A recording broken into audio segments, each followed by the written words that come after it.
Hello everyone. तो आज हम जानेंगे कंपोजिशन ऑफ बायोमेम्ब्रेन। बायोमेम्ब्रेन जो बनी होती है लिपिड, प्रोटीन एंड कार्बोहाइड्रेट से मिलकर बनी होती है।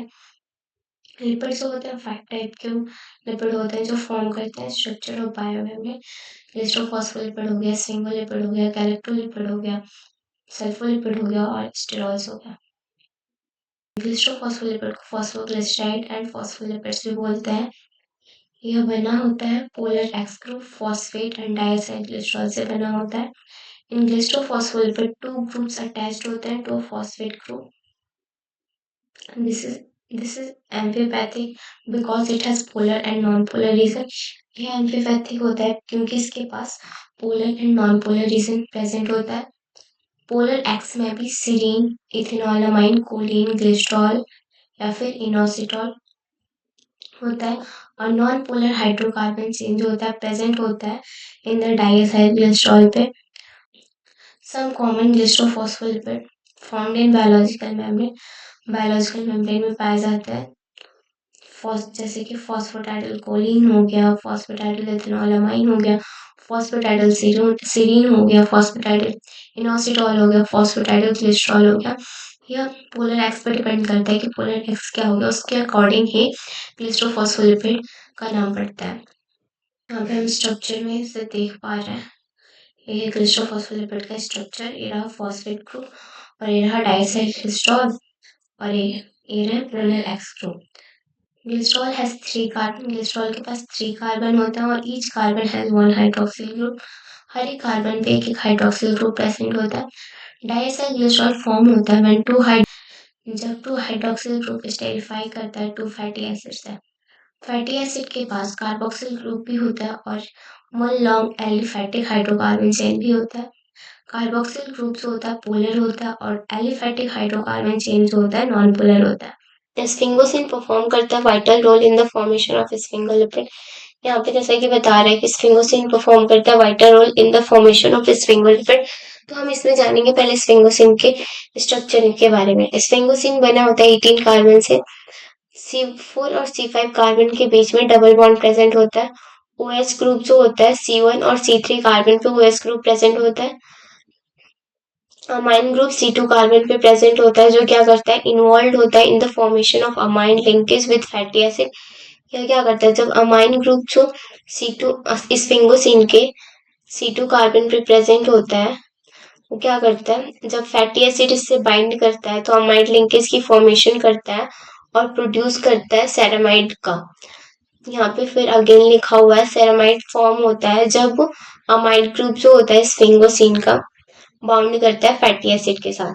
यहाँ पे एक बार स्ट्रक्चर भी हम देखेंगे स्फिंगोसिन के स्ट्रक्चर. ये 18 कार्बन से बने हुए हैं जैसा कि यहाँ पे दिख रहा है 1 2 3 4 5 एंड 12 मिलके 17 कार्बन हुआ और एक और कार्बन 18 कार्बन. पूरे मिलके 18 कार्बन के बने होते हैं. फर्स्ट और थर्ड कार्बन पे हाइड्रोक्सिल ग्रुप प्रेजेंट है और सेकंड कार्बन पे अमाइड ग्रुप प्रेजेंट है. ये रहा स्फिंगोसिन का स्ट्रक्चर. जब यहाँ पे ये रहा सेकंड कार्बन पे अमाइड ग्रुप, जब यहाँ पे अमाइड ग्रुप पे अगर जब फैटी एसिड आके जुड़ता है तो सेरामाइड की फॉर्मेशन हो जाती है. और यहाँ पे जो फर्स्ट कार्बन पे OH ग्रुप जुड़ा हुआ है जब यहाँ पे कोई X ग्रुप आके जुड़ता है तो स्फिंगोलिपिड की फॉर्मेशन होती है. स्फिंगोलिपिड डिवाइड होता है 2 पार्ट्स में, फॉस्फोस्फिंगोलिपिड, ग्लाइकोस्फिंगोलिपिड. अब जानेंगे फॉस्फोस्फिंगोलिपिड के बारे में. Sphingolipid that contain a phosphate group is called a phosphosphingolipid. Sphingomyelin example है फॉस्फोस्फिंगोलिपिड का. स्फिंगोमाइलिन कंटेन करता है फॉस्फोइथेनॉल अमाइन फॉस्फोकोलिन. ये जो इस एक ग्रुप जो होता है स्टेरिफाई होता है to the C1 group of ceramide. C1 group जो होता है सेरेमाइड का उससे ये स्टेरिफाई होता है फॉस्फोइथेनॉल अमाइन और फॉस्फोकोलिन. यह जो होता है इंपॉर्टेंट कंपोनेंट होता है नर्वस टिश्यू का इन हायर एनिमल्स और यह प्रीडोमिनेटली फाउंड होता है in the myelin sheath of neurons. Neurons के माइलिन सीट में ये प्रीडोमिनेटली फाउंड होता है. They are clinically important molecule as they are. यह क्लिनिकली इंपॉर्टेंट मॉलिक्यूल होता है जब इसकी डिपोजिशन हो जाती है ब्रेन में तो इसके वजह से नीमन-पीक डिसीज होते हैं which result in brain damage and early death. जिसके कारण से ब्रेन डैमेज और अर्ली डेथ हमें देखने को मिलता है। अब जानेंगे ग्लाइकोस्फिंगोलिपिड के बारे में। ग्लाइकोस्फिंगोलिपिड जो होता है कंसिस्ट करता है वन आर मोर सुगर रेजिडुए जो अटैच होते हैं ग्लाइकोसिडिक लिंकेज के through C1 of ceramide. Ceramide के C1 कार्बन पे अटैच होता है। ये जो होते हैं टू टाइप के होते हैं, सेरेब्रोसाइट एंड ग्लूकोसाइट। सेरेब्रोसाइट कंटेन करता है सिंगल ग्लूकोज या गैलेक्टोज रेजिडुए जो अटैच होते हैं सेरेमाइड से। ग्लोबोसाइट कंटेन करता है टू आर मोर सुगर रेजिडुए। अब जानेंगे गैंग्लियोसाइड के बारे में। ये जो होता है मोस्ट कॉम्प्लेक्स स्फिंगोलिपिड होता है, कंटेन करता है ओलिगोसैकेराइड और one or more residue of N acetyl neuraminic acid. Galactolipid and sulfolipid. अब जानेंगे गैलेक्टोलिपिड एंड सल्फोलिपिड के बारे में। गैलेक्टोलिपिड जो होता है मेम्ब्रेन लिपिड होता है, ये मेनली प्लांट सेल्स में पाया जाता है।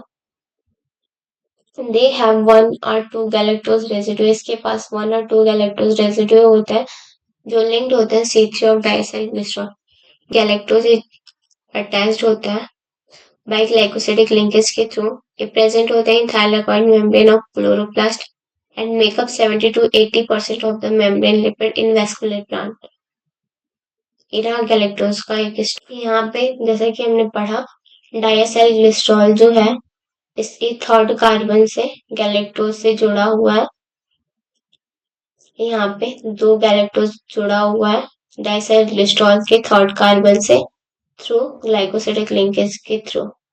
सल्फोलिपिड कंटेन करता है सल्फोनेटेड ग्लूकोज जो अटैच्ड होते हैं, ये भी अटैच्ड होते हैं डाइएसाइल ग्लिसरॉल के साथ ग्लाइकोसिडिक लिंकेज के थ्रू। यहाँ पे जैसे कि हम देख पा रहे हैं सल्फोनेटेड ग्लूकोज है जो अटैच्ड है डाइएसाइल ग्लिसरॉल के कार्बन 3 से ग्लाइकोसिडिक लिंकेज के थ्रू। अब जानेंगे स्ट्रॉल्स के बारे में। यह एक साइक्लिक लिपिड होता है जो जिसके पास फैटी एसिड चेन नहीं होता है, डिराइव होता है from 4 fused and fully saturated ring से। जब स्टीरेन भी कहते हैं, स्टीरेन कंसिस्ट करता है 3 साइक्लोहेक्सेन रिंग जो फ्यूज्ड करते हैं नॉन लीनियर मैनर में एंड टर्मिनल साइक्लोपेंटेन रिंग और molecule that contain sterane ring are known as steroid. जो मॉलिक्यूल कंटेन करते हैं स्टीरेन रिंग को स्टेरॉइड कहते हैं। जो स्टेरॉइड कंटेन करते हैं हाइड्रोक्सिल ग्रुप उसे हम स्टेरॉल्स कहते हैं। One of the commonly non-sterol is cholesterol. One of the commonly non sterol जो होता है कोलेस्ट्रॉल होता है जो इम्पोर्टेंट होता है, इम्पोर्टेंट कंस्टिट्यूएंट होता है बायोलॉजिकल मेनी बायोलॉजिकल मेम्ब्रेन का। एराफिनेंथ्रीन का स्ट्रक्चर, एस्ट्रिडेन का स्ट्रक्चर और एरा कोलेस्ट्रॉल